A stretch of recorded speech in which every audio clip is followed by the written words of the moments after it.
It's the only one of the 7 wonders of the world that is still standing today. 5 million tons of stone, stacked 146 meters high, 4,500 years ago. The Great Pyramid of Khufu is the tallest, largest, and most enigmatic of all the pharaonic constructions. 45 centuries later, the mystery lives on. How was the pyramid actually built? French architect Jean-Pierre Houdin has been investigating this question for 10 years. He's scrutinized and studied the monument with the eye of an expert, as if he were going to rebuild the whole thing himself. Today, at the end of his investigations, and with the help of new technology, he's offering a revolutionary solution. Could he have managed to solve the mystery of the Great Pyramid of Khufu?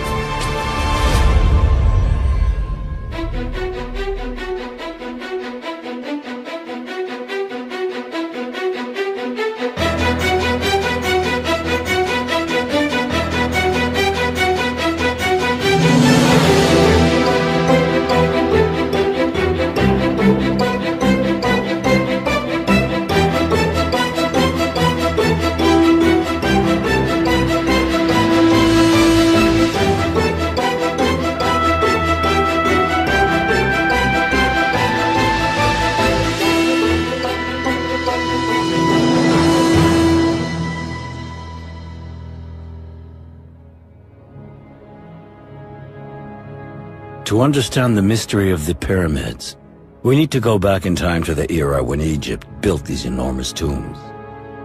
On the Giza Plateau, these mountains of stone are the masterpieces of a civilization wholeheartedly committed to the quest for eternity. Pyramids were the sacred gateways that let kings pass through to the land of immortal life after death. The Egyptians built the finest and most impressive of them in a single century at the close of the prehistoric era.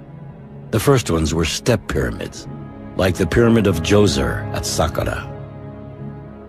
After the 26th century BC, the first true smooth-sided pyramids were the work of a single family headed by Snefru, who was the father of Khufu and grandfather of Khephren. Originally, the outer surface of the tombs was made of a smooth layer of dazzling white limestone blocks. Pyramids were the earthly incarnation of the sun's rays. As time went by, these outer stones got pillaged in order to build palaces, temples, and mosques.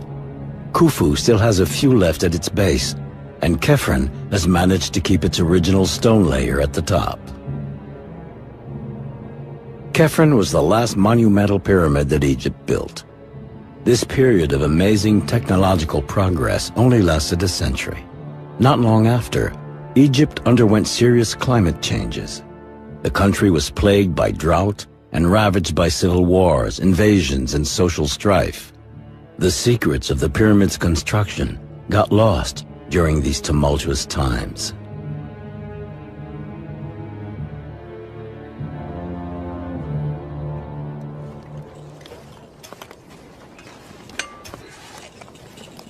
Recently, archaeologists have discovered the village that housed the workers who built these monuments 4,500 years ago. Egyptologists have unearthed numerous clues into their way of life. They were well-fed and decently housed. They were given meat, beer, and bread. The excavations have even shown that the workers were not slaves, as it was once believed. They were proud to serve their pharaoh and accompany him on his journey to the afterlife. But none of this fascinating research yielded any new information about the methods used to build the pyramids, especially not for the biggest and most complex of them all, Khufu. Towering at 146 meters, it was the tallest man-made structure ever built until the end of the 19th century. Khufu is also the only pyramid with a granite chamber tucked away at its heart, with beams weighing over 60 tons, a genuine challenge within the challenge. The pyramid's staggering height and this granite chamber are the two key mysteries surrounding Khufu's construction. Nobody, until now, has ever solved this riddle written in stone. Still, many theories have been put forward. In the 5th century BC, the Greek historian Herodotus suggested the use of wooden levers. Egyptologists then imagined massive ramps leading up to the summit, or else an external spiral ramp. But in the end, these theories, which we find in every historical reference book, have never been very convincing. Today, an architect claims to have solved the mystery.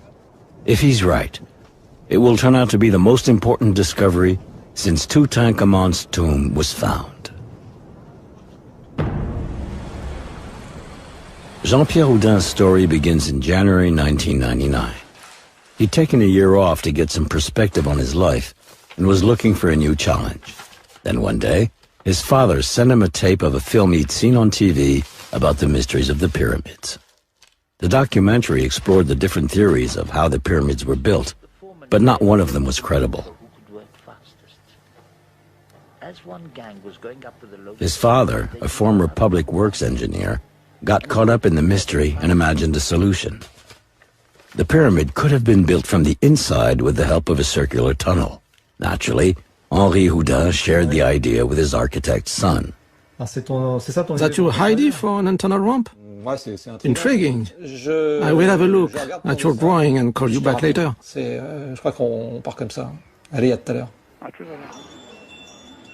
Jean-Pierre was fascinated and devoured anything he could get his hands on concerning the pyramids. He read the most reputable books, studied every drawing, and analyzed every theory. Almost overnight, he became a fanatical expert on the architectural wonders of ancient Egypt. A simple architect was transformed into an obsessional genius.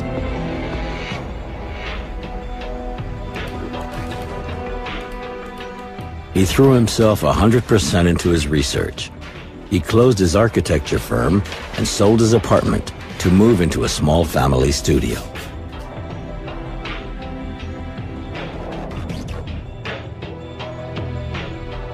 He worked 10 hours a day developing his father's idea, adapting it in keeping with the ancient Egyptians' know-how.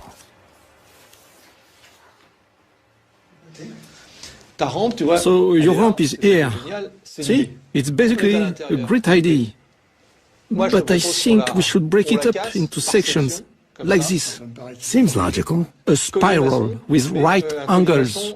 And see, it goes up like this.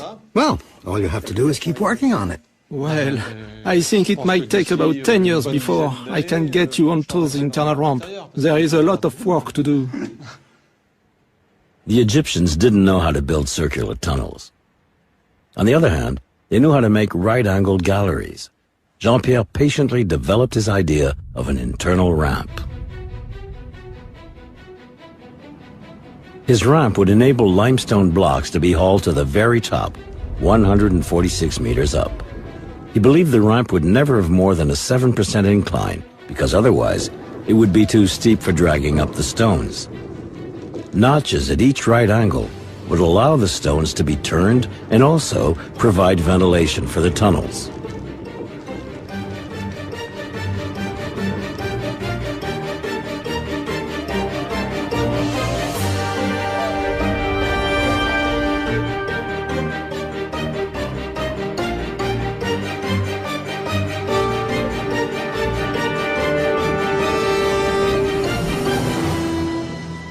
It was a brilliant theory, revolutionary even, but it still had to be proven. It was time for Jean-Pierre to shift into high gear, but for that, he needed to convince the learned specialists and top experts. He spent several months contacting various Egyptologists, but no one bothered to reply. They were sick and tired of receiving yet another new theory about the pyramids. They didn't even bother to look at his dossier. Jean-Pierre didn't belong to the club. He was nothing but an outsider. And yet, the pyramid's construction is definitely an architect's business, at least as much, if not more so, than Egyptologists.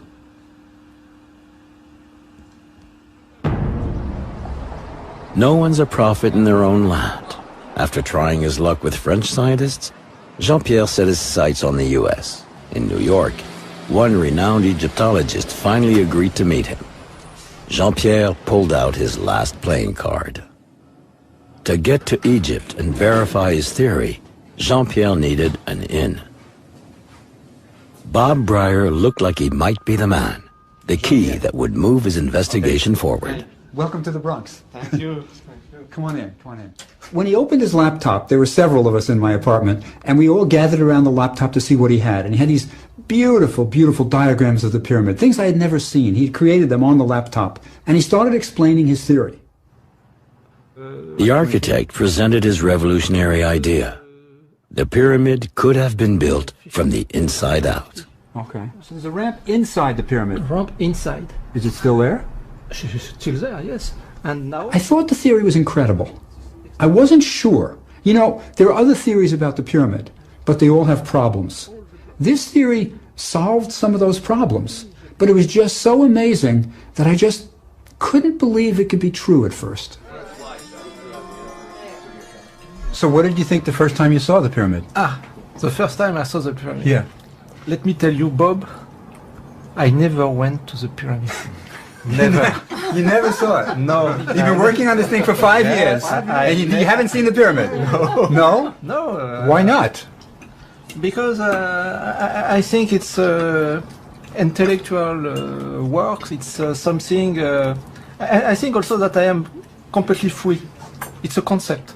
Yes. At the base, the architect who draw the pyramid have no pyramid in front of them. Look, if anybody's going to take your theory seriously, you have to see the pyramid. Bob Breyer was hooked by the story and Jean-Pierre's theory. He decided to help him and convinced him to finally go to Egypt.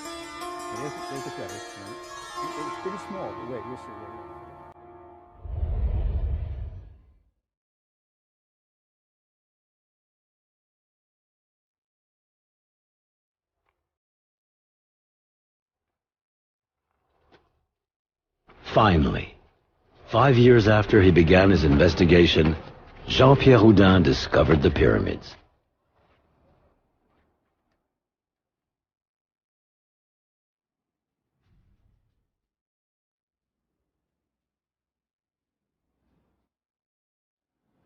It wasn't like I got there and went, whoa, there's a pyramid. I was impressed, like everyone, but I was already so familiar with it. I knew it inside and out. I saw it in a different way. I knew where every little stone was, every little detail, every little joint. I felt at home. Thanks to Bob Breyer, he enjoyed the rare privilege of a private tour. We are in the Thieves' entrance. This is where tourists come in now. This entrance was opened up by the Caliph Mamun around 850 AD to rob the pyramid. The real entrance is about 7 meters east of this corridor. If we keep going, we will arrive at a corridor that leads up to the Grand Gallery and the King's Chamber. But Jean-Pierre is not a tourist. He's looking for clues. In the heart of the pharaonic structure, his priority is to find evidence to back his theory. He's intrigued by a number of details. These regularly spaced rectangular holes and these chisel marks all along the Grand Gallery.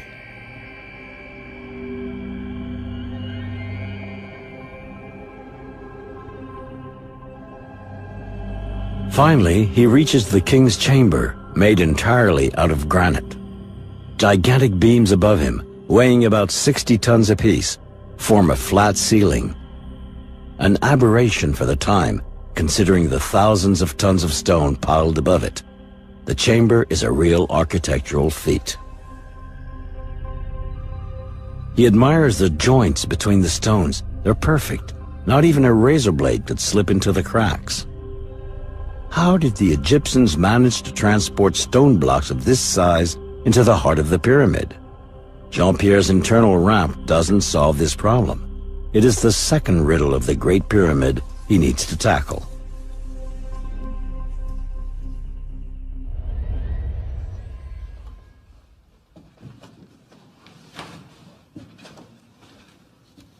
At the top of the Grand Gallery, there's a narrow passage leading above the king's chamber.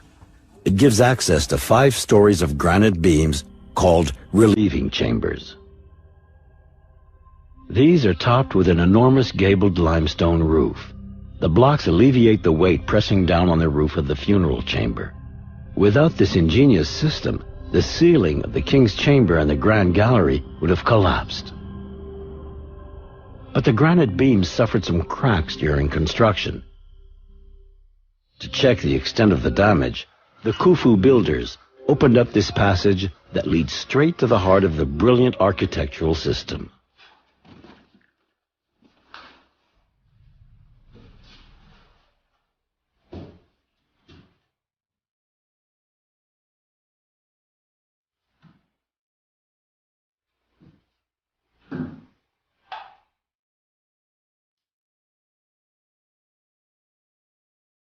Among the graffiti scrawled by unscrupulous visitors, Jean-Pierre looks for the cartouche of Pharaoh Khufu, first discovered at the beginning of the 19th century.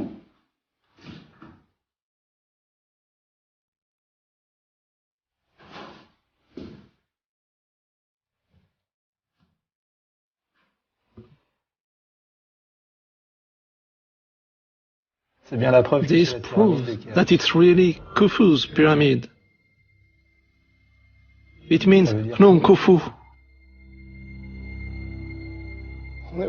We are in the heart of the pyramid. It's absolutely incredible. And there are hundreds of thousands of tons right above our heads. And it's all held up by these beams. And it's been here for 45 centuries. You can just feel how calm it is. The serenity is pretty moving, isn't it?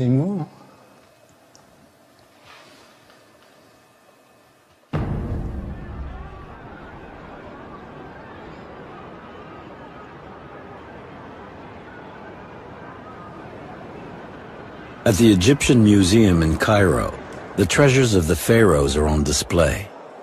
Millions of pieces chronicle the prestigious history of one of humanity's most brilliant civilizations. But paradoxically, only 2 elements are directly linked to the Great Pyramid. Today, Jean-Pierre has an appointment with the man who designed and built the greatest pyramid of all times. Ironically, the only image of Khufu that has survived is just a few centimeters tall, a minuscule ivory figurine discovered by chance in a temple in 1903.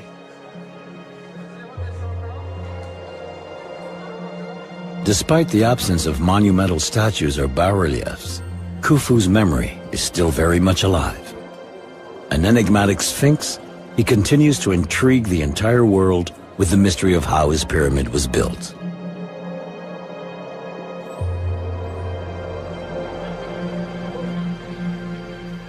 Jean-Pierre also wants to see what he considers one of the greatest treasures at the Cairo Museum, a 4,500-year-old cedar wood sled. Most visitors hardly pay any attention to what seems like some plain, everyday object. Yet, it's a unique piece that offers insight into the pyramid's construction. Wood was like gold for the Egyptians. It cost a fortune to bring wood from Lebanon, so they use it up to the end.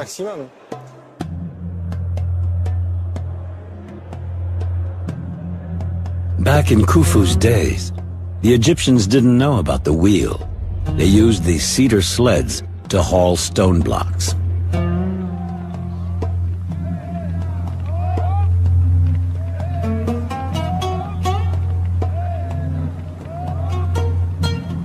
Considering the tools available to them, the Egyptians accomplished amazing technical feats.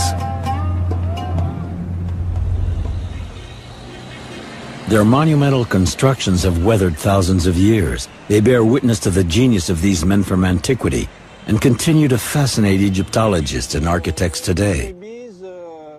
Bob Breyer is convinced of the importance of Jean-Pierre's theory. He joins him in Cairo to help him find new clues and evidence. You want a beer? No, just a mint tea. واحد معايا ممكن واحد شاي بنانا شكرا. To prepare for their expedition the next day, they begin by taking stock of some of the building's theories other people have come up with. Most involve some kind of ramp, but have major flaws, according to the architect. Either it's too steep. Yeah, that's a big problem with these ramps. It's a huge problem. Either it's too steep or it's too long, and then it causes a quarry. Because it's too high. It has to be 1.6 kilometers, and then the ramp would be bigger than the pyramid itself. This one is really steep, good for ski jumps or for the Olympics. It's fine for that. Hey, tell me, what's this? Ça, c'est HIV virus. Maybe? Celle-là, elle est This one is interesting.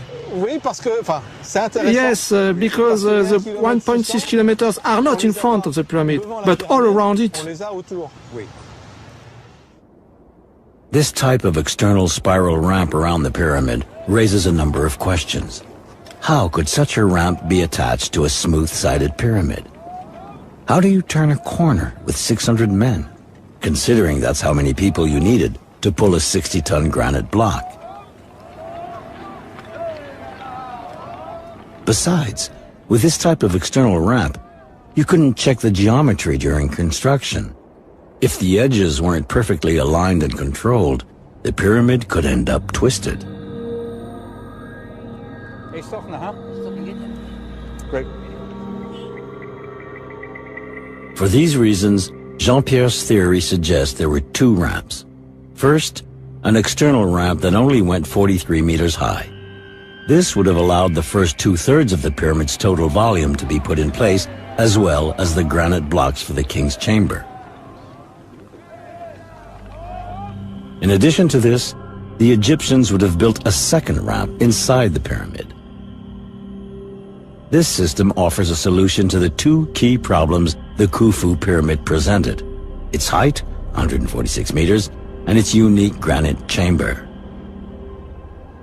Once they reached the critical level of 43 meters, and the granite blocks had been brought up for the king's chamber, the Egyptians would have dismantled the first ramp and recycled the blocks it was made of, hauling them up the internal ramp to finish the pyramid. Nothing would have been wasted. Now the theory needs to be proven. They need to find evidence of his internal ramp. Bob has an idea.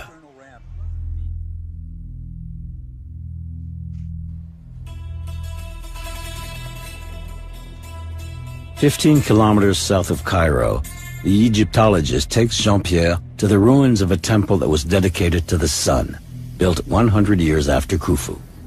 The temple was destroyed at the end of the 19th century, but an architect's drawing of it still exists. On the drawing, we can see that the temple had a corridor similar to Jean-Pierre's internal ramp. Our two investigators want to see for themselves what's left of it. But I think we should be able to imagine the ramp. Well, you don't have to imagine it, Jean-Pierre. Yes. Oh. Is it an internal ramp? Yes, it is an internal ramp. Oui. Oh, c'est... Certainement? Yeah, sure.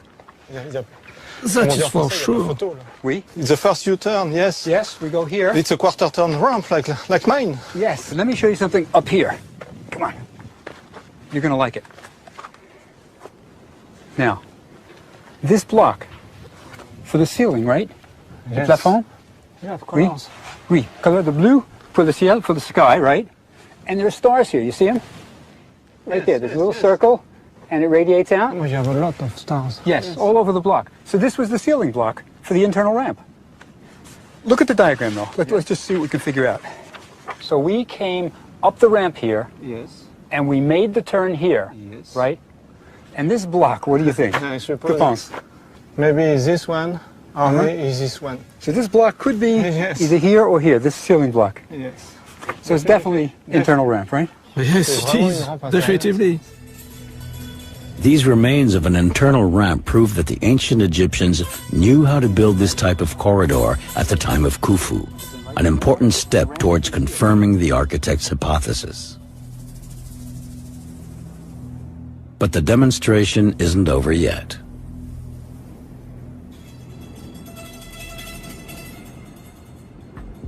Another important aspect of Jean-Pierre's theory can also be tested out in the field. He believes that to form a perfect pyramid, the Egyptians must have laid the outer surface blocks first rather than last, like many previous theories claim. This would have allowed the overall form and angles of the pyramid to be monitored throughout construction. To understand this principle, they need to make a trip to Dashur, about 30 kilometers south of Cairo.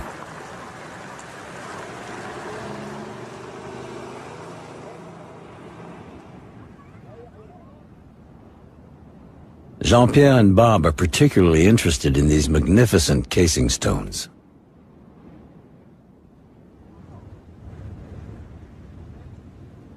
The outer layer is made of white limestone blocks that weigh between 4 and 5 tons and are up to 2 meters thick, twice as big as the stones positioned behind them. Architecturally speaking, this is a fact of major importance. They broke the casing stone over, already dressed, and put it in place on this block. And after they kept on, it's like that all the way to the top. So these had to be put in smooth, right from the beginning, bottom up. It's a concrete evidence that the casing is done as the pyramid rise, and the outside of the pyramid is finished first. The casing stones would have had to be laid first, allowing the geometry of the pyramid to be monitored as the building advanced. Next, the Egyptians would have positioned a second row of well-hewn stones, followed by rougher blocks of various sizes that acted as a kind of filler. This would have allowed them to work faster and finish building in about 20 years, like it is mentioned in ancient Egyptian manuscripts.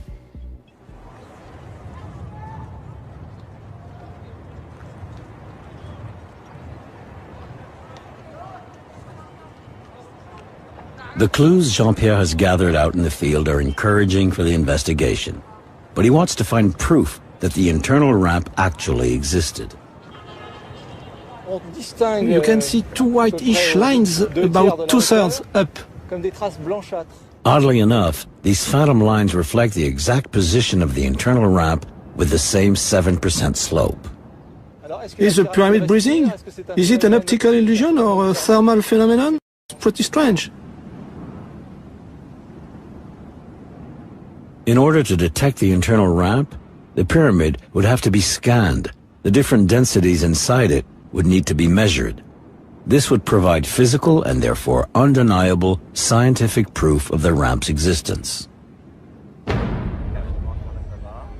Actually, a similar study was already done in 1986. Back at the time, a team of French engineers analyzed the Khufu pyramid using a technique called microgravimetry. This method allows us to see minor variations in mass and density. In fact, it involves detecting what scientists call zones of significant subdensity, in other words, empty spaces. For months, the technicians took thousands of measurements, both inside and outside the pyramid. The team wasn't interested in figuring out how it was built. They were hoping to find a secret chamber. In this respect, their mission was a total failure. Scientific publications of their study went completely unnoticed. Yet, without realizing it, these engineers may have found the scientific proof that Jean-Pierre Houdin has been looking for so many years. Jean-Pierre contacted one of the scientists who worked on the mission. Huy Dongbui is a member of the French Science Academy and École Polytechnique, France's equivalent of MIT. We found that the subdensity, the density deficits, formed something that was like a spiral. A spiral shape? Exactly. A spiral shape, but in subdensity? Right, in subdensity. The white and green show the subdensity zones. Subdensity? It was drawn by hand. My colleague did it. We really see the spiral. We see the spiral, the subdensity zone, in white. The microgravimetric study shows that in relation to the pyramid's volume, 15% of its mass is missing. The empty spaces inside the monument seem to form a spiral. Back in 1986, Louis Dongbui and his colleagues didn't know what to make of this startling discovery. Now, in light of Jean-Pierre Houdin's theory of the internal ramp, the study makes sense. Microgravimetry offers the scientific proof the architect needed. This irrefutable element convinces Jean-Pierre to devote his life to solving the mystery of how the Great Pyramid of Khufu was built.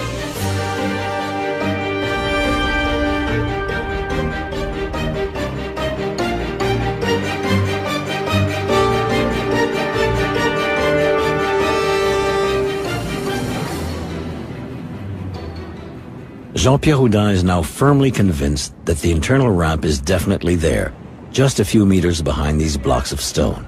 But he's now looking for more proof that the ramp really exists. If we continue along the phantom lines we'd seen before, we come to something that absolutely fascinates him. According to his calculations, this hole, located at the northeast angle of the pyramid, lies directly on the path of the internal ramp. Would this be what remains from one of the notches that allowed the Egyptians to turn the stone blocks? They'll need to take a closer look, but climbing the pyramid is prohibited. It's dangerous, and many tourists have already suffered accidents. Look at the shape of this notch. Okay. The pavement, Okay. the walls, Yes. Take plenty of pictures. plenty of pictures. Okay. And come back safe. It's a deal. Okay. Take care. That being said, the Egyptian authorities are willing to make an exception for certain Egyptologists. Along with a cameraman who's an excellent mountain climber, Bob Breyer is going to check out what the notch. Whoa.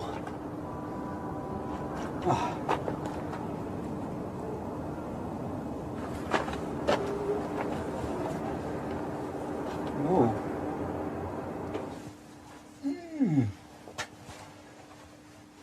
C'est noir. Oh, it's really dark. Bob wasn't expecting this dark space. He hasn't even brought a flashlight powerful enough to light it. I think this is interesting. It's not the internal ramp, but it's still very interesting. Why is the space so big? Photos. Photos for Jean-Pierre. The space wasn't carved out from the stone. It visibly dates back to the pyramid's construction. There's no description of it in any Egyptological book. Up till now, no one has ever investigated this architectural curiosity. Could the existence of this unanticipated room be further evidence of an internal ramp, one that's still there? Let me see if I feel any air coming out. No, it's not like a breeze or anything like that, so I don't know how far it goes. It's not exactly an internal ramp, but it's a big space. I think Jean-Pierre will be interested. I really don't know what it's for. Maybe it's just an accident to construction. Maybe it's not. He'll know better than me. Whew. Better.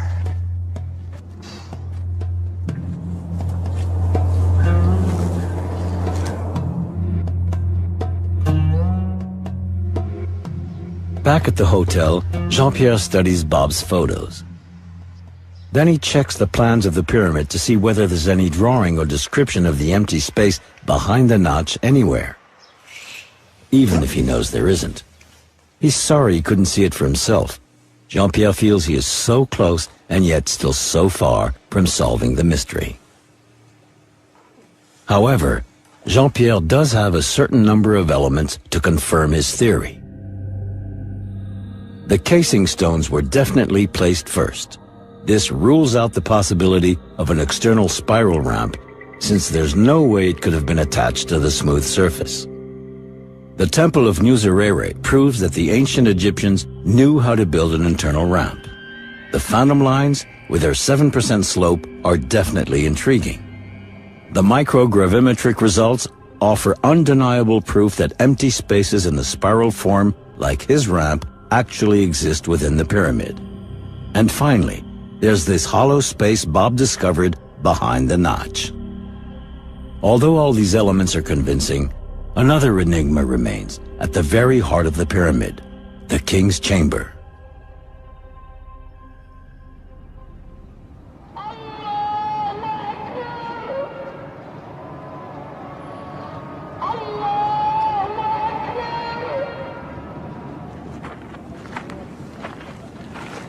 The theory of the internal ramp works very well for moving limestone blocks that weigh about 2 tons on average.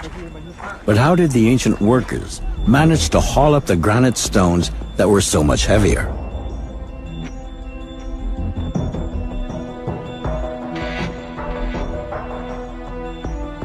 This is the most remarkable aspect of the investigation and the most complex to figure out.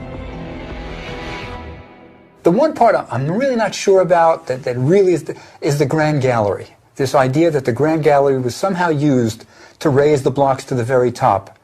It's interesting. It's the most interesting explanation of the Grand Gallery anybody's ever come up with. But I'm really not sure. The external ramp that Jean-Pierre imagines isn't enough to explain how the huge granite blocks were moved into the heart of the pyramid. On a ramp with a 7% incline, you'd need 600 men to haul a 60-ton block, but coordinating so many men would be an impossible task. Jean-Pierre thinks the key to the mystery is the Grand Gallery itself. He's convinced the gallery was the key element of a gigantic system of counterweights that would have made it possible for just 100 men to move the enormous granite blocks.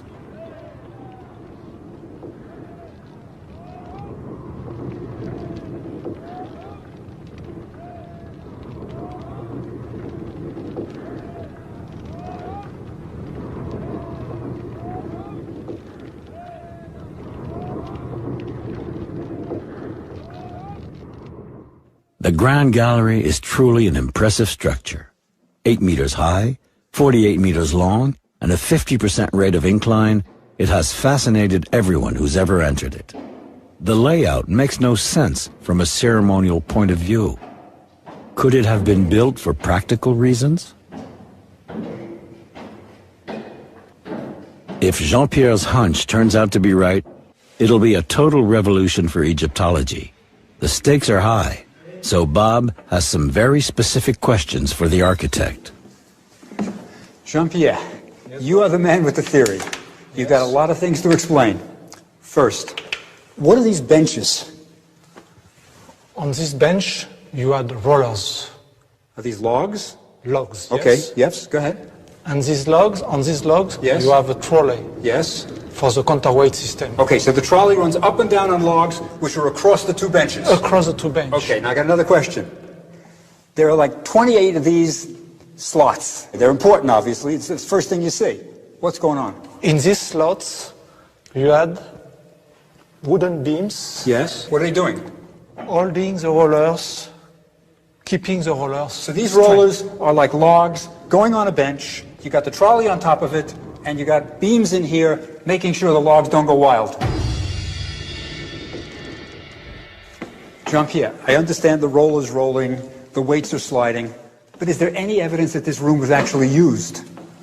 I think if you have a closer look to the bench, on the vertical fence, we will find some grease, some scratch left by the roller stripe. This thing that looks like a racing stripe on a car? Yes, look right there. It's clear. Yes, it's a brown stripe going down. That's grease, you think? It's all along the bench. Yes. It's the same mark. So the trolley, when it goes up and down, they had to lubricate it. They put grease. Yes. And then by going up and down, it scratches? And sometimes the trolley was shaking a bit? Shaking a bit. Just a small stone and scratch. No, pretty good. It looks like it was used. And it's completely parallel to the bench. No, that's good. Good. There is something more. Look at the third cobbling. Look this groove. Yeah, it runs the whole way. All the way on the gallery, on both sides. Well, what was it used for? I think it was used to hold another beam, wooden beam, Right. on which the trolley was sliding on. For the ancient Egyptians, wood was scarce and very precious. According to Jean-Pierre, they would have recovered the wooden beams when the pyramid was completed, which explains the chisel marks. You know, I've been here 50 times and I never noticed that. It goes the whole length. That's terrific. So it's another evidence that the thing was really used for a trolley sliding up and down, and that's the stabilizer. It's too much details. Okay. Understand? Yes. Too much details. A lot of details.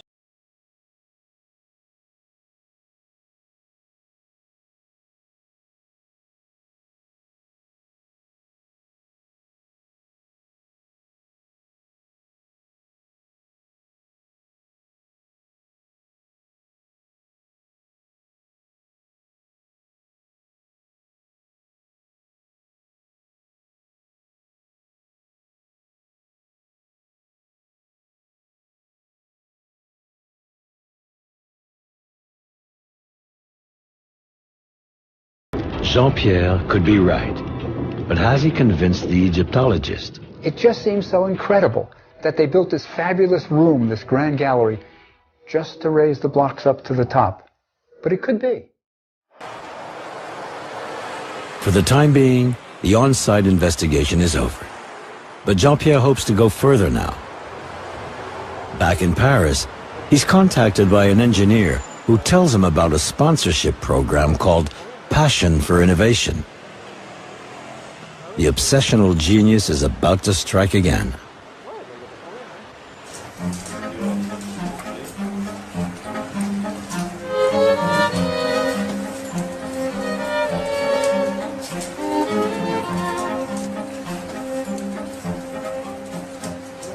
Do you really feel like you're walking in Shenzhen? Oh, yeah, I'm totally in it. But we need to adjust the sensor for the lateral position. Sure, those are the little adjustments we needed first. Oh, hey, Jean-Pierre. Hello, how are you? Mehdi, this is Jean-Pierre Houdin, the architect I was telling you about, with a new theory on Khufu. All right, great. Richard told me all about it. Mehdi Tayoubi, nice to meet you. What are you doing in there? Well, it's actually a simulator that lets you walk in virtual reality. It was summer 2005. At the time, I admit I didn't know the construction of Khufu was still a mystery. Then he got me all caught up in it. What I liked about Jean-Pierre was mainly his enthusiasm and the fact he was an outsider who decided to tackle one of humanity's oldest mysteries and wasn't afraid to do it.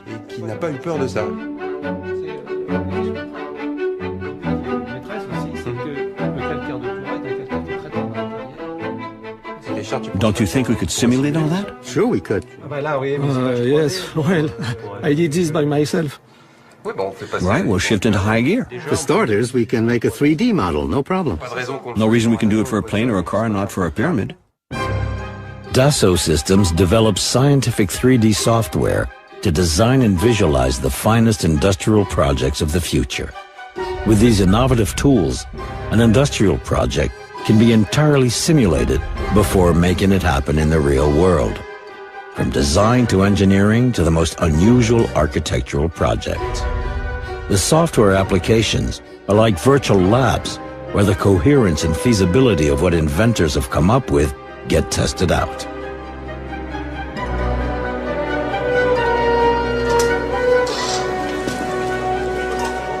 Hi, guys. How's it going, Jean-Pierre? So, after several years of working alone, suddenly, Jean-Pierre finds himself surrounded by an enthusiastic team of engineers. For 2 years, they worked on modeling the pyramid and how it was built using their own 3D scientific tools. There were several stages. First, we modeled the wall of the external ramp and then part of the pyramid. The engineers entered all the geometric and physical characteristics into the computer, and they put Jean-Pierre's ideas to the test.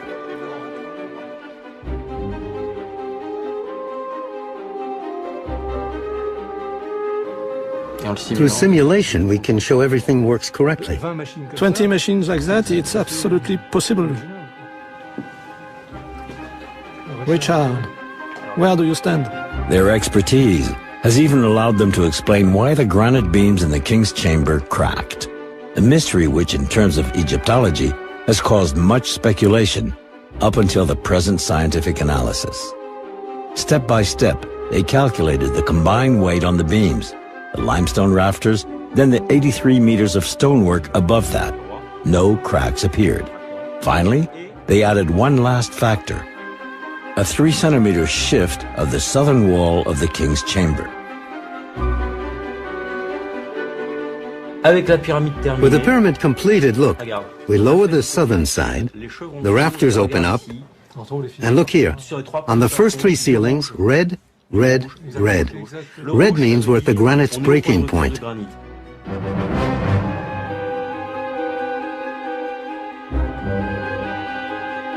The engineers also studied the system of counterweights. The counterweight goes down, the beam goes up, and the little arrow, what is it? Well, that's the force supplied by manpower. So the force is the number of men. We didn't find anything impossible about Jean-Pierre's theory. We're not saying that's how it happened because we weren't there to see it, but we can say that it very well could have happened like that. Mechanically speaking, it's realistic. It holds up. Could Jean-Pierre Houdin have proven his hypothesis? In any case, his theory is the first and only to be confirmed by scientific 3D methods. It is now possible to rebuild Khufu step by step. Nobody has ever gotten this far before.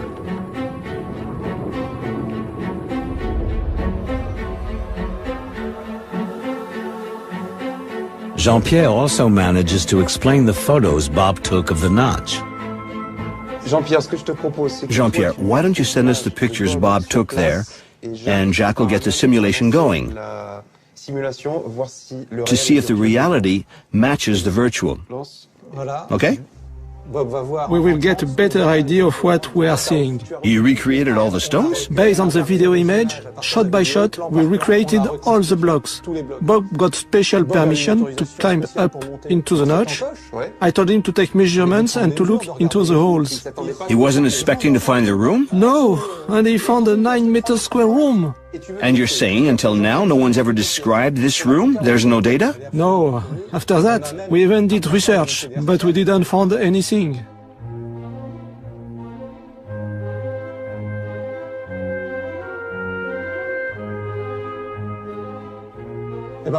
So now, you see, we cut the pyramid in slices, like a ham, and we go down layer by layer.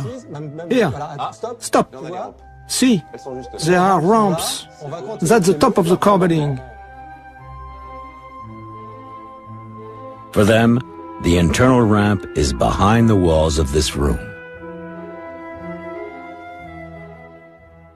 See, Mehdi, behind this stone. Jacques, can you remove that stone?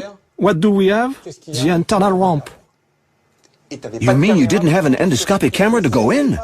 We didn't expect that. It's the kind of thing you feel bad about. It's just right there. But you know, there should be leaks.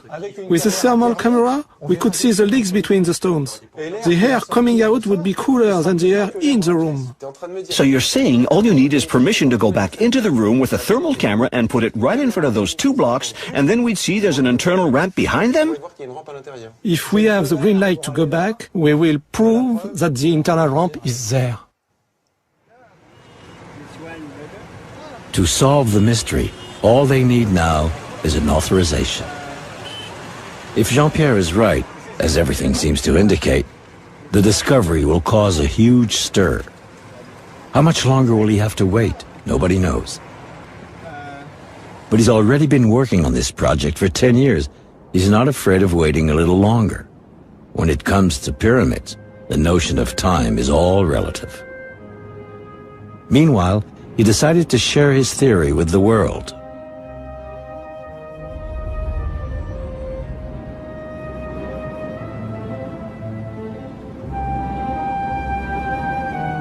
The news has circled the entire globe. Un arquitecto francés cree haber descubierto la respuesta a una viejísima. And now a French architect claims to have finally unlocked the secret. It's better than the other theories because this is the only one which works. La missione del noto architetto francese Jean-Pierre Houdin è stata quella di provare a risolvere l'enigma che si cela nel muro della piramide di Cheops. Jean-Pierre Houdin's investigation is over, but the story isn't. In the meantime, our architect visits the tomb of his predecessor, Nu, the man who built Khufu's pyramid 4,500 years ago. He wants to pay homage one last time to the unbelievable genius of the great ancient builders before one day climbing the pyramid himself along the internal ramp.